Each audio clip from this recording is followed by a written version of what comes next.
Bana, mambo vipi? Leo Creative Touch Studio tupo Mgao Training Institute kilichopo mjini Njombe, mtaa wa Nazareti, kuelekea katika kilele cha mahafali ambayo itafanyika tarehe 25 mwezi wa 7 2025, yani mwaka huu.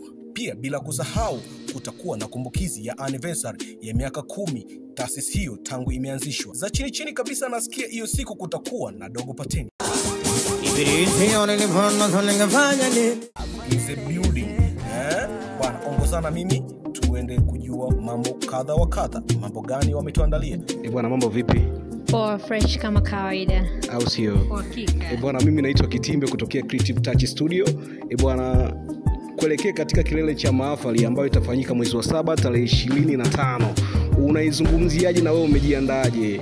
Yani kusema ukweli itakuwa ni unyama, uhakika, ni bumper to bumper, ni fit to fit, yani usiniambie mambo kamtelezo. Unajua sherehe ni watu na watu inabidi wachangamke, si ndio? Kama nyie mmejiandaje? Yani kama PS4 yani full shangwe, yani full maudambu mengi yamejaa. Yani sio madansa. Bwana, unaniambia unaitwa nani? Kiwigi anapenda kuniita dau. Bwana, leo niko na Kiwigi, anasoma PS4 mwaka wa kwanza. Kama wataalamu wa meno katika chuo hiki cha Mgao, mmejiandaaje? Sisi kwa upande wetu wataalamu wa meno kwenye chuo cha afya, sayansi na shirikishi ya Mgao tumejiandaa vizuri kabisa kwa ajili ya kupokea wagonjwa wote wanaokuja kutibiwa hapa, na wanatibiwa vizuri tu bila tatizo lolote lile. Lakini kuelekea tukijumuisha na mahafali yanayoenda kufanyika hivi karibuni mwezi wa 7, tumejiandaa vizuri. Lakini sasa mbali na hiyo tunaendelea kuwakaribisha wale wanaotaka kuja kujiunga na chuo chetu, kwa sababu kuna kozi zimeongezeka, lakini walimu wetu wanafundisha vizuri, na sisi humu ndani tumejiandaa kabisa kuongeza utaalamu na wataalamu wengine na walimu kwa ajili ya kuendeleza huduma yetu ya kinywa na meno. Mahafali kwa kweli itakuwa nzuri, na uongozi wa serikali ya wanafunzi umejipanga, wamehakikisha kwamba kutakuwa na burudani ya kutosha, chakula. Pia tumejipanga katika kukitangaza chuo. Na katika hizo burudani, kuna burudani gani ipi na ipi ambayo mmeiandaa kama chuo? Wametuahidi kwamba watamleta Dogo Pateni, atatumbuiza. Yule aliyosema afande nilegeze kamba Mimi ni Matron wa chuo cha afya Mgao. Okay, sawa Matron. Matron, mimi naamini wewe ndo mlezi wa vijana wote ambao hapa Mgao. Unazungumziaje kuelekea katika kilele cha mahafali ambacho itafanyika tarehe 25 mwezi wa 7 mwaka huu 2025? Kwa kweli nina kila sababu kwanza kumshukuru Mungu, na tumejipanga. Tumejipanga kwa sababu hii ni mahafali itakayofanyika, ni mahafali ya 10 katika chuo cha afya Mgao. Pia ni kumbukizi ya miaka 10, sio padogo. Ni kweli miaka 10. Kwa hiyo lazima tufurahi. Kwa hiyo tunaona kabisa itakuwa graduation ya tofauti. Kama vile nilivyosema kwamba yani wahitimu wenyewe wako fire. Okay. Yani wanatupa ushirikiano na mwitikio upo. Kwa hiyo tuna kila sababu ya kumshukuru Mungu na pia kuifurahia. Tunaisubiri tu siku hiyo, tunaweka mikononi mwa Mungu, iwe siku njema yenye furaha na mafanikio. Mgao sana. Unaongea na Kuba Deus Samuel, ni makamu mkuu wa chuo upande wa mpango na utawala, lakini pia ndio HR wa taasisi. Karibu sana. Okay, sawa. Kuelekea siku ya mahafali, nyie kama ofisi kuu ya utawala, mnazungumziaje?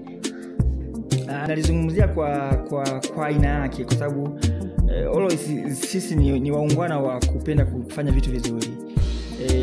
Chochote kile tunachokifanya hatukifanyi kwa majaribu, tunakifanya kwa kujizatiti ipasavyo. Kwa hiyo kuelekea mahafali ni kwamba maandalizi ambayo yanafanyika ni maandalizi ambayo hayatilii shaka, ni maandalizi ambayo kilele chake ambacho ni siku ya mahafali itakuwa ni mahafali bora kuliko mahafali mengine ambayo yametokea. Kama unavyojua, hii itakuwa ni mahafali wakati chuo kina celebrate anniversary ya kuwa na miaka 10. Kwa hiyo ni mahafali ya miaka 10. Kwa hiyo chochote ambacho tutakifanya siku hiyo ni kitu ambacho kinadhibitisha ukubwa wetu sisi kama giant institution, ambacho kitaonesha kwamba sisi kweli tuna deserve kufanya mahafali ya aina hiyo. Lakini hatutaishia kwenye namna ya sherehe ni nje. kikubwa zaidi tunajivunia kuwatengeneza kwa kipindi cha miaka 3 na tunabashasha la kuwatoa nje, kwa sababu tuna imani tunatoa watu ambao kwa kweli kitaaluma wamebobea kweli kweli. Okay, sawa. Unazungumziaje kuhusu watu ambao wanataka kuwaleta watoto wao hapa Mgao? Unazungumziaje kuhusu hilo? Kifupi mzazi, mwanafunzi, kupanga ni kuchagua. Na sasa hivi kumekuwa na soko huria ya vyuo ni vingi. Lakini nitoe tu rai, wingi wa vyuo usifanye ubabaike. Kaa, waza, tafakari, amua mtoto wako mtengenezee ndoto ya namna gani. Sisi wahitimu wetu kwa kweli, kwa namna ambavyo tunawatengeneza, utofauti wa sisi na wahitimu wa sehemu zingine utauona tu, kuanzia kwenye nidhamu, uwajibikaji, lakini mbaya zaidi au nzuri zaidi ni kwenye kujua vitu. Wahitimu wa kwetu kwa kweli ni wahitimu ambao tunajivunia, na ndio maana nimekuwa nikisema siku zote, mimi kama kiongozi ambaye ninasimamia rasilimali watu hapa, sioni shida. Kwa miaka takriban miaka 6 sijawahi kuwa na rekodi ya kuajiri mtu wa diploma aliyesomea nje.